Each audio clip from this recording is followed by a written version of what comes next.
Hey, perfect spirit. I'm Sam, and they call me the Miracle Man.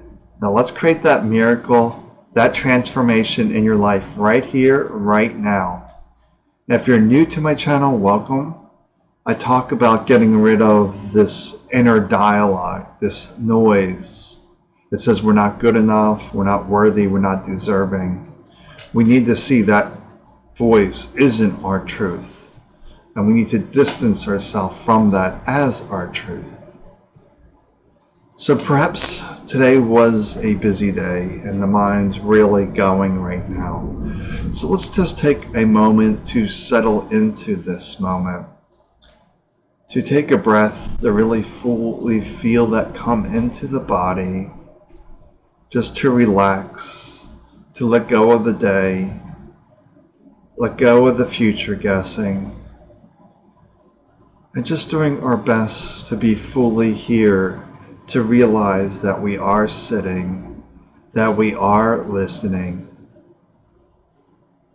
And the mind is probably saying you're wasting your time, there's better things to do. But there's nothing more important than nurturing yourself, coming back to your center, to ground in this moment. So we just continue to relax. To really come into this moment fully, not worried about the past nor the future. To realize that this moment is all that we know for certain. Anything else is a guess. Just relax for another second here. Alright, so today what was coming to me is your way is the way. So what does this mean that your way is the way? We have lots of people and perhaps the mind imposing things on us that are not in our best interests. That we have to do all these things to achieve a certain goal, to do this to become happy, wealthy, good relationships, whatever it may be. This mind has all these stories on how to accomplish things.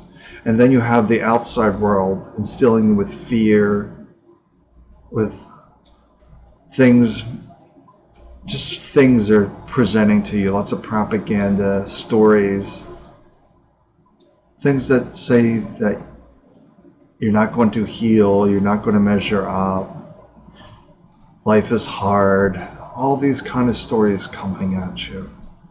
But we just want to realize that you inhabit this body. You know it the best. So if people do not inhabit your body, then how can they possibly know what is best for you? To realize life is not one size fits all. We each have our own unique path, our own unique way. It may be similar to others, but it's not exact. While we're all that one perfect spirit, we still have all these individual journeys. Even identical twins will have different journeys, different life experiences. Because we are here to be the unique expression of the one perfect spirit. So do you realize that you are in control of your reality, that you are the master of your domain? And if others are telling you what's best for you, or this mind is guessing what is best for you, then you really don't know. Because we have to realize that your way is the way. This deeper voice, this deeper state of knowing. From the silence, from the stillness, these impulses, these gut instincts. That's our lighthouse, always leading us to safety. And it's safe to trust our own insights, despite what the mind is saying, despite what others are saying. But that also is a practice of discerning what is the knowing voice versus the thinking voice. That does take some practice to discern that difference. The knowing voice is very short to the point, with no bias. Just do this, do that, with no explanations. Where the thinking voice will tell you to drink water to keep hydrated and some other benefits, or things that will go wrong if you don't drink water, because the mind's always filled with stories. Where spirit simply knows, do this, do that, drink water, do yoga, less meat, more fruit. And it's really that short. And all this complexity is coming from the mind. The mind is very reactive. Chasing, chasing, chasing, react, chase, react, chase. It just never stops. But we can't really stop thinking though. I think that's a false illusion, is that we can control the mind. That we can say, hey mind, stop thinking, and thoughts will cease. Thoughts never cease. However, our reaction, our attachment to those thoughts can cease. We don't have to give them power anymore. We just notice mind thinking, I'm here. Mind thinking, I'm here. That we're not demanding anything from the mind. We're just not paying attention to it. It's like, thanks for the information, but I'm trusting my own instincts, my own gut feelings on this.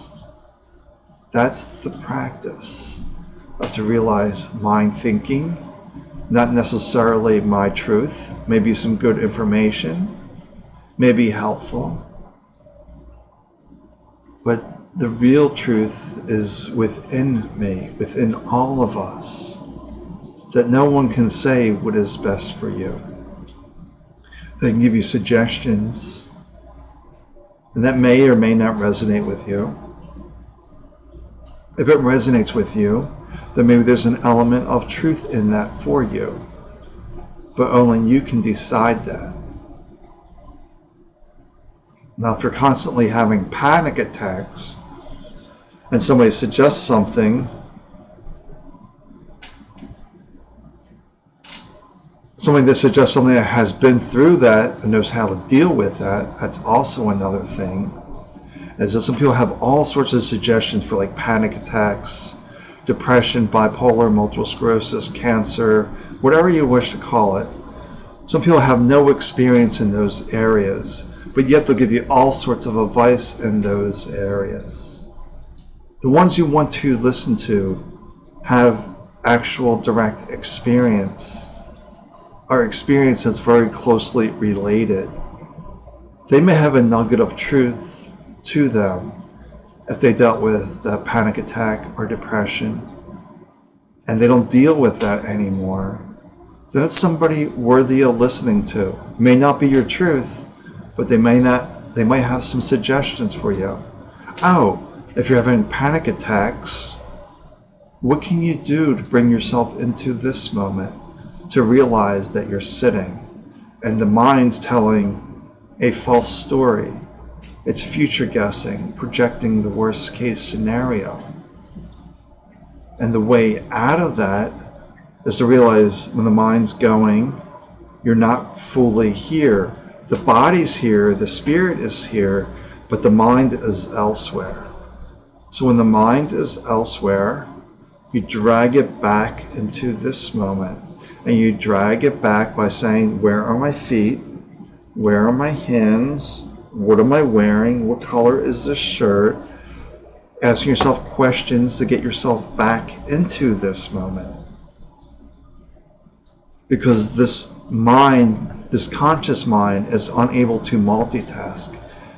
This mind cannot do two things at once. And if you do not understand that, take pen, paper, on one side of you, write your name, address. While you're doing that, on this other side, the complete opposite side, you're reading an article, a book, you're doing something completely different. So you're reading and writing at the same time on different sides of you. That is true multitasking. And the mind cannot do that. It can switch tasks very quickly, which gives the impression of multitasking, but it's not true multitasking. It's just switching tasks very quickly, and it's very draining and tiring. You'll be exhausted at that. If you have a job that requires lots of multitasking, that's a lot of job switching, a lot of role switching, and you're going to find that you're probably going to feel really drained by the end of the day.